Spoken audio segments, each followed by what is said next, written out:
Il y a eu en 2007-2008 une explosion mondiale terrible qui a commencé aux États-Unis avec une explosion dans l'immobilier. On avait trop prêté sans faire attention aux conditions dans lesquelles on prêtait. Il y avait même une prime supplémentaire, la subprime, et ce système bancaire a fait une bulle, a complètement explosé. Ça a dégénéré et ça a entraîné une faillite générale qui, avec la faillite de Lehman Brothers et tout, un millier de banques américaines quand même, a entraîné un début de récession mondiale. On a eu moins 3% du PIB en 2009. C'était une crise de la finance purement privée.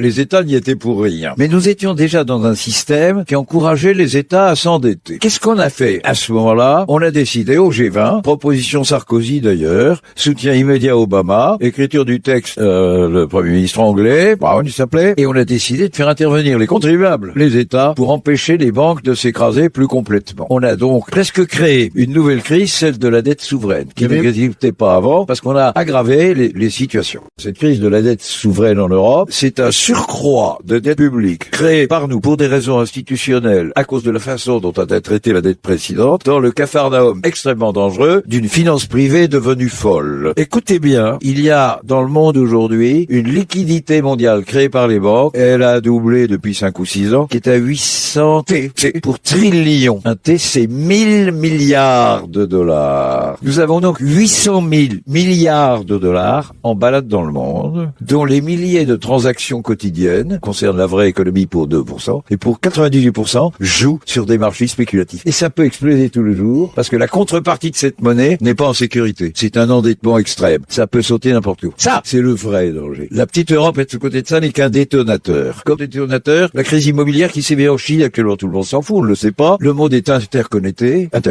Nous sommes dans un désastre mondial. Il y a une crise immobilière en Chine qui vaut bien celle des États-Unis d'il y a 5 ans. Maintenant, on est coincé, il faut payer la dette. Alors, il y a de très grands économistes, les 2 derniers prix Nobel. L'un s'appelle Paul Krugman, l'autre s'appelle Joseph Stiglitz, qui dit arrêtez, ne faites pas les fous, n'aggravez pas votre récession, parce que la dépense publique, la dépense d'État, c'est aussi des salaires, des chantiers, des travaux publics, de l'activité, de l'économie. Vous éteignez le moteur de la dépense publique, vous ralentissez la croissance. Faites pas ça, dit-il, si vous ralentissez votre croissance, vous ne pourrez plus payer vos impôts. Ça, c'est ce que disent les derniers prix Nobel qui hurlent à la défense. Mais la loi reçue est ancienne, et la loi reçue, c'est pas ça. Et son grand prêtre est encore Madame Merkel. Et Madame Merkel, elle dit, les économies se portent d'autant mieux que l'État s'en mêle moins. Ce qui veut dire d'ailleurs, sur la crise de 2007-2008, il aurait fallu laisser se faire complètement les faillites. Pas seulement les Lehman Brothers, beaucoup d'autres, pour que le marché soit apuré. Et elle dit, vous retrouvez de la croissance que vous aurez retrouvé de la confiance. Quand tout le monde aura le sentiment qu'une dette est faite pour être payée, que si on met de l'argent quelque part, on le récupère. C'est ça la condition pour redémarrer à la croissance. Dans la condition où nous sommes,